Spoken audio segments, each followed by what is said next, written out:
Дайте отпред кмета да снимаме тук, да видите какво ще направи, бе. Това се вода иначе. Готово ли? Господин Нанчев. Новата детска градина в село Кръстава. Парите 1 милион 400 хиляди 40 лева са отпуснати по време на вашето управление с постановление. Специално за детската градина. Специално за детската градина в село Кръстава.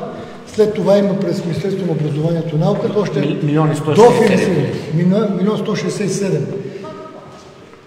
Чисто нова детска градина. И не е единствената нова детска градина. И в момента... И Света Петка. И в Крашево, и в Света Петка. Детски градини.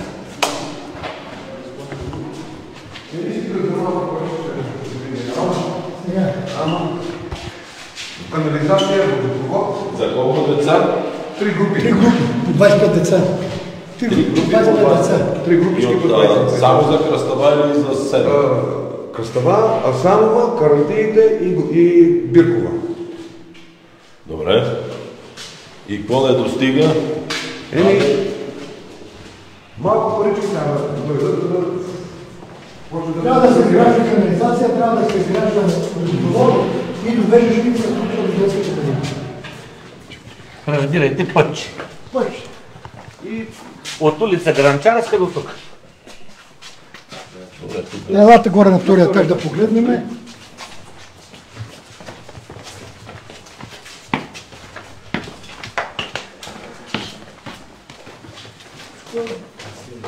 Направено перфектно.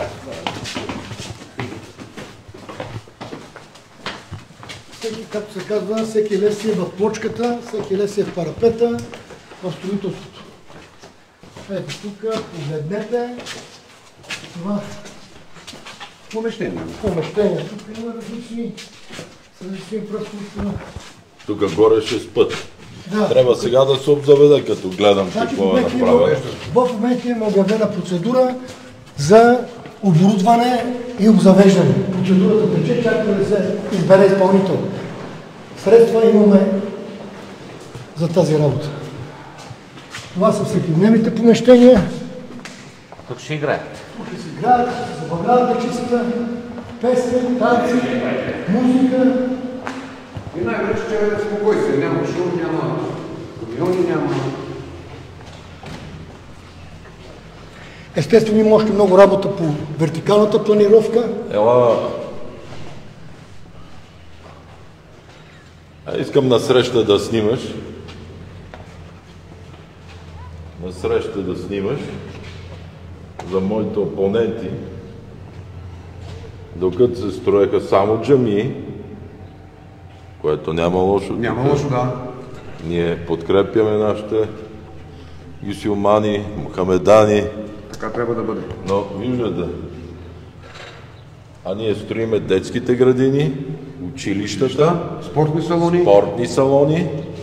Спортни зали и във всички села пътищата, за които говорим. То, където има малко акъл, в София говорим. Ние за вас знаем, че има.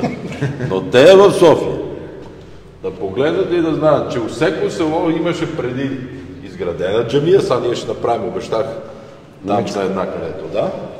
За да видим, че и ние помагаме за джамиите. Но няма ли детска градина, няма ли училище, няма ли спорт, оставам изводите на другите. Да. Докато сме прегърнати, този район е най-красивия. Абсолютно. И то благодарение на вас, По Косово, господин генерал. може да ходят да видят, когато се разправят две религии, какво става. Нали така? Да. У Сърница, където си искат. Затова го правиме, те където викат Борисов ходи и с постановления прави на тези хора училища, детски градини. Ако не беше господин Борисов, нямаше да има нищо. Нито пътища, нито детски градини, Вие нито се нищо. борите и за пожарите. Да? Абсолютно. Тук си пазите горите, пазят си Имаме всичко. собствена пожарна в селото. Такава направихме в някои други населени места, И защото други места има. преди Да, години, благодарение на... когато изгоряха 5 къщи, Вие по ваше нареждане, господин Борисов, бяхте първите, които изпратихте 6 къщички подвижни, благодарение на тебе. Тук отдолу, благодарение на вас и политическа... Не, отдолу. И благодарение на вас и на политическа партия ГЕРБ, хората при първа нужда веднага можахме да ги пребереме. И най-важното, няма някъде, една година след пожара съумяхме през дарения община Велинград им да прави проекти, дарим терените и една година след пожара хората бяха нанесени вече в къщите. 6 чисто нови къщи. Действаме.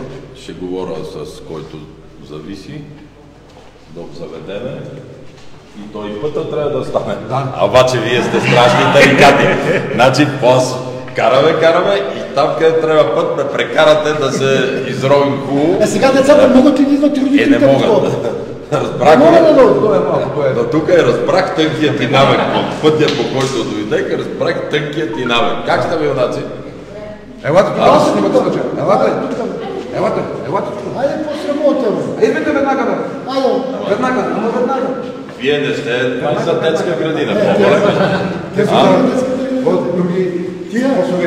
Това беше момчето с колелото, където пита асфалта и ядели се. Това момченце беше малкото. Къде караха долу? Къде караха долу, това беше малкото дете, къде го пита тогава. Нали не карате бързо по теб? Нови не да година. И слушат най-вече. Професор Габровски, нали? Слушахте какво говори за травматизма? Бавно. Сега е физкултурния салон, ще отидем да го видим, строи се физкултурния салон. Децата ще имат физкултурен салон. Направихме... Пак ще минеме по черен път? Не, тук да училище. Само вече асфалт. Айде, юнаци. Всичко добро.